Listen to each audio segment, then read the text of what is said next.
अस्सलाम वालेकुम। आज का हमारा टॉपिक है ordinal measurement approach of consumer behaviour. हम पढ़ रहे थे कंज्यूमर बिहेवियर का चैप्टर। तो आज का जो हमारा टॉपिक है वो है ऑर्डिनल मेजरमेंट।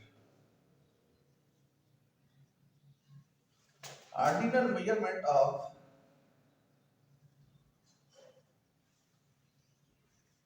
कंज्यूमर बिहेवियर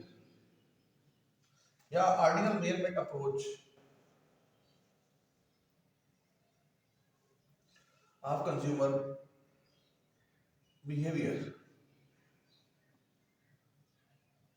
तो इसमें हमने पहले जब आप इस चैप्टर की रीडिंग कर रहे थे, जो स्टडी कर रहे थे, तो हमने पढ़ा था कि एक ग्रुप है, एक माहिरीन का ग्रुप है, वो कहते हैं कि आपके पास जो कंज्यूमर बिहेवियर होता है हम उसको क्या कर सकते हैं, मैथमेटिकली मेजर कर सकते हैं। लेकिन उसके साथ ही जो दूसरा आपके पास मतलब फिगर है वो कहता है नहीं, हम क्या कर सकते हैं कि जो आपका कंज्यूमर बिहेवियर है उसको मैथमेटिकली नहीं बल्कि उसको जस्ट ऑर्डर में आप शो कर सकते हैं कि फलां चीज़ मुझे इतना फ़ायदा दे रही है या तस्कीन दे रही है। उसको आप मैथमेटिकली नहीं बल्कि आप उसको जस्ट तरजीह दे सकते हैं। इसके लिए उन्होंने जो थ्योरी पेश की थी उसे कहते हैं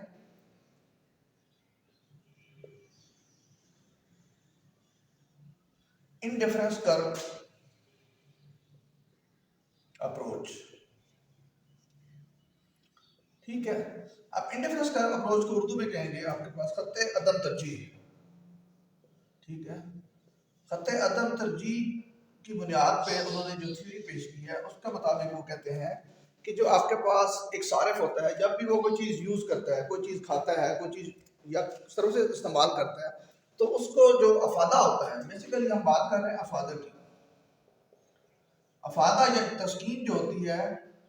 वो आप क्या करते हैं, उसको आप ऑर्डिनरी मेजर कर सकते हैं, तरजीह की बुनियाद पर कर सकते हैं, उसको आप मैथमेटिकली नहीं कर सकते बल्कि आप क्या करते हैं, जस्ट उसको एक ऑर्डर में आप डिवाइड कर सकते हैं कि फलां चीज़ मुझे कितना फ़ायदा दे रही है, फलां चीज़ मुझे कितनी तस्कीन दे रही है। इसको आप इसको मैथमेटिकली नहीं, ये इसे कहते हैं इंडिफरेंस कर्व थ्योरी। तो इंडिफरेंस कर्व थ्योरी में सबसे पहले आपको बताता चले, जब हम इसकी स्टडी करेंगे तो पहला जो हमारे पास टॉपिक आता है वो है आपके पास होगा मार्जिनल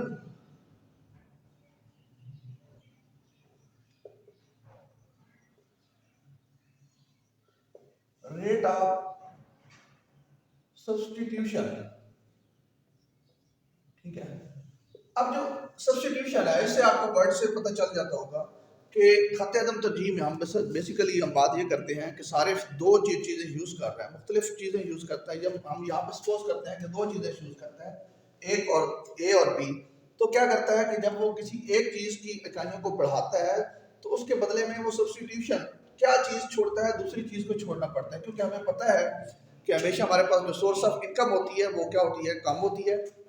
ठीक है, हमारी आमदनी ज़राए जो है वो कम है, जबकि हमारी जो ख्वाहिशात हैं वो क्या है, लामहदूद है। तो उसके क्या करना पड़ता है कि एक चीज़ के बदले में दूसरी चीज़ को सब्सटीट्यूट करना पड़ता है। ठीक है, तो वो जो मार्जिनल रेट ऑफ सब्सटीट्यूशन होता है, एक चीज़ के बदले में दूसरी चीज़ को जो आप दस्तबरदार हो रहे होते हैं। सपोज करें अगर आप क्या कहते हैं कि एक आम है और दूसरी साइड पर आपके पास केले हैं,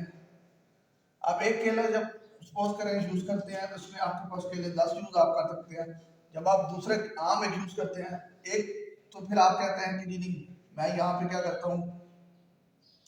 अब लेकिन एक से दो पे जब आप आम की जाएंगे तो आपने ये जो 10 से 6 केले आपने यूज कर रहे हैं, पहले आप क्या कर रहे थे 10 यूज कर रहे थे, अब 6, तो ये जो डिफरेंस है ये 4 का, इसे कहते हैं सब्सटीट्यूशन। ये जो डिफरेंस है इसे कहते हैं सब्सटीट्यूशन। इसी तरह आप नेक्स्ट पे जाएंगे तो यहाँ पे 4 नहीं बल्कि आप क्या कह सकते हैं 3 का, तो ये जो गैप है आपको और कम हो गया। तो बहरहाल यहाँ पे आप बात कर रहे हैं मुख्तलिफ शरह इस्तबदाल कि जब आप एक चीज़ को यूज़ करेंगे तो उसके साथ साथ दूसरी चीज़ को आपको क्या करना पड़ता है, सब्सटीट्यूट करना पड़ता है, उसको आप दस्तबरदार होना पड़ता है। उसे कहते हैं मार्जिनल रेट ऑफ सब्सटीट्यूशन या मुख्तलिफ शरह इस्तबदाल। फिर इसी टॉपिक के आगे हमारे पास आता है डिमिनिशिंग, यानी कि ये एक कानून होगा जब भी आप क्या करेंगे, डिमिनिशिंग यानी कि तकलील कम होता जाएगा, मुख्ततिम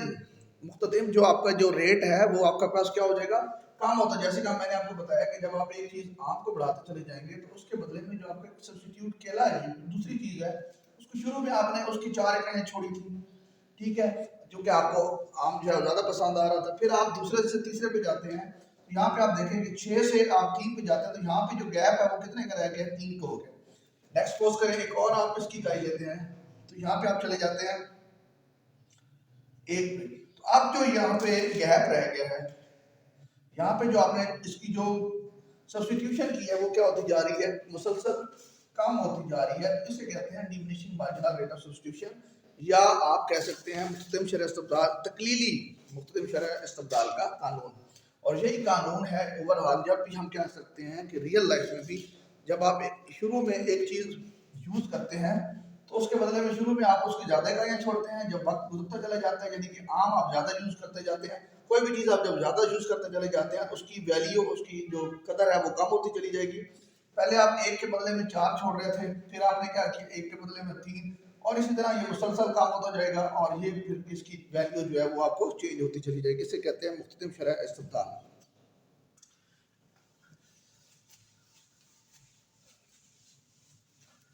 और इसमें आपके पास जो अगर कर्व पे शो करें तो ये होता है आपके पास इंडिफरेंस कर्व। यहाँ पे देखें शुरू में आपने क्या किया, 1 इकाई है, यहाँ पे आपके पास 10 था, दूसरा आप यहाँ पे चले गए, दूसरी आपने इकाई इसकी बढ़ाई x के ऊपर, और यहाँ पे y है, तो शुरू में आपने क्या किया, इसके ये जो गैप है ये 4 का था, ठीक है, डिफरेंस जो है, अब आपने इसका जो थर्ड पे चले जाते हैं तो ये देखें अब आपके पास क्या है कि यहाँ पे आपके 3 है, तो ये जो गैप रह गई आप ये 3 का रह गया, तो इसे कहते हैं diminishing marginal rate of substitution, कि आप जब x की वैल्यूज को बढ़ा रहे हैं तो y की वैल्यू को आप कम करते जा रहे हैं, तो इसे कहते हैं diminishing marginal rate of substitution. और फिर हम बात करते हैं खत अदम तरजीह, ठीक है, खत अदम तरजीह क्या होता है, जिसकी बुनियाद पर ये सारी थ्योरी बयान की गई। खत अदम तरजीह से मुराद वो कर्व है, ठीक है, एक ऐसा कर्व जो मुख्तलिफ जोड़ों को शो करे, एक एक्स चीज है और आपके पास दूसरी क्या है, वाई है, यहाँ पे इसका एक ये जोड़ा बन जाता है जिसमें आप एक्स की 1 और यहाँ पे इसकी वैल्यू ले रहे हैं कि आपको सपोज करें 10, फिर हमारे पास ये ए पॉइंट, फिर हमारे पास एक दूसरा और यहाँ पे 6, फिर ये पॉइंट को आप बी कहते हैं, फिर इसको सी कहते हैं। तो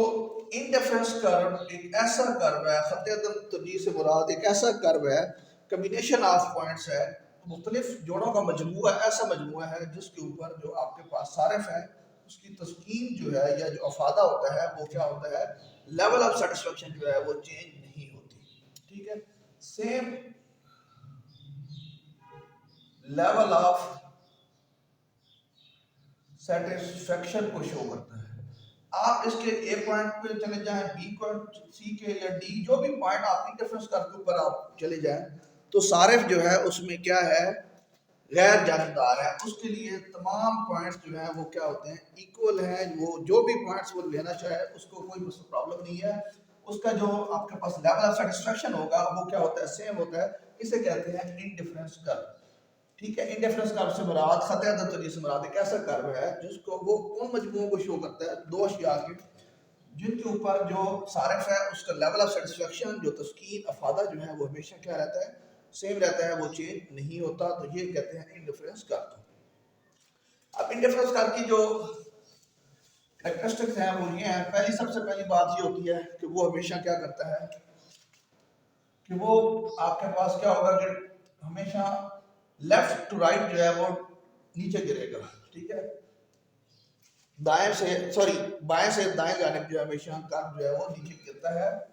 इसमें ये देखेंगे इस शक्ल में होता है, लेफ्ट साइड से राइट साइड पे हमेशा वो, क्यों, उसका हमने पढ़ा है, क्यों, इसकी वजह ये है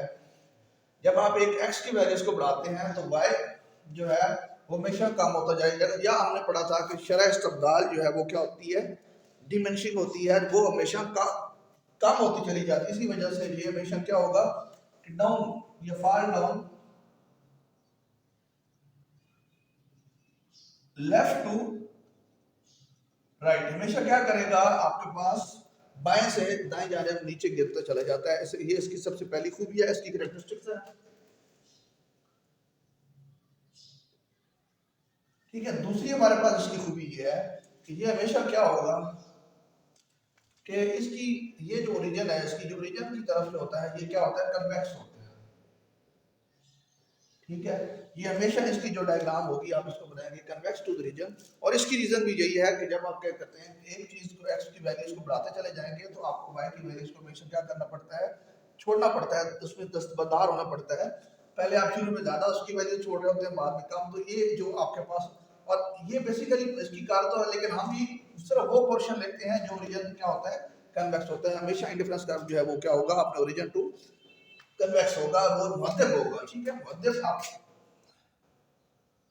अपनी जो ओरिजिन है उसकी जानब मध्यम होगा, उसकी ये शक्ल बनेगी। ठीक है, दूसरा इसके पास हमारे पास आता है कि ये कर्व जो है never intersect, never intersect each other. ठीक है, ये कर्व जो है, जैसे ये एक कर्व है और जो दूसरा कर्व है, ये आपस में क्या करेंगे, इंटरसेक्ट नहीं करेंगे। अगर ये इंटरसेक्ट करेंगे तो ये इंडिफरेंस कर्व नहीं होगा, क्योंकि हमने ये पढ़ा है कि लेवल ऑफ सेटिस्फेक्शन जो एक कर्व के ऊपर होता है वो हमेशा सेम रहता है। और अगर ये आपस में इंटरसेक्ट कर जाएंगे तो फिर इनका दोनों का लेवल ऑफ सेटिस्फेक्शन सेम हो जाएगा, ऐसा पॉसिबल नहीं है। हमेशा जो होंगे आपके पास इंडिफरेंस कर्व, इनका जो डिफरेंस होता है ये क्या होगा, कायम रहता है। अगर ये इंटरसेक्ट नहीं करते, अगर इंटरसेक्ट करेंगे तो फिर लेवल ऑफ सेटिस्फेक्शन जो है वो सेम हो जाता है। क्योंकि हम जानते हैं कि अपर आपके पास जो कर्व होता है इसका लेवल ऑफ सेटिस्फेक्शन क्या होता है, ज्यादा होता है एज कंपेयर टू लोअर।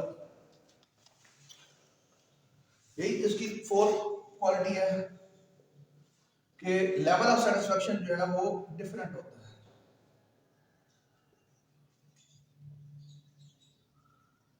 कहने का मकसद ये है कि इन जो कर्व होते हैं इनका लेवल ऑफ सेटिस्फेक्शन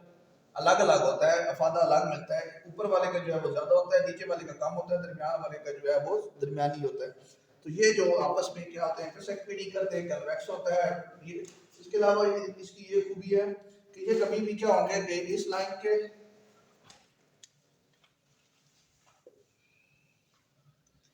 ना ये पैरेलल टू एक्स हो सकता है, ना ये पैरेलल टू वाई हो सकता है। उसकी यही रीजन है कि हमने ये पढ़ा है कि मार्जिनल रेट ऑफ सब्स्टिट्यूशन जो है वो डिमिनिशिंग होता है। अगर इसमें होगा, ये देखें इस फॉर्म में होगा तो आपके पास क्या एक्स की वैल्यू सेम रह रही है, वाई की चेंज नहीं हो रही। और अगर इसकी बात करें तो इसमें एक्स की चेंज हो रही है, वाई की वैल्यू चेंज नहीं हो रही। तो ये चीजें जो है ये इस फॉर्म में नहीं हो सकता, पैरेलल नहीं हो सकता।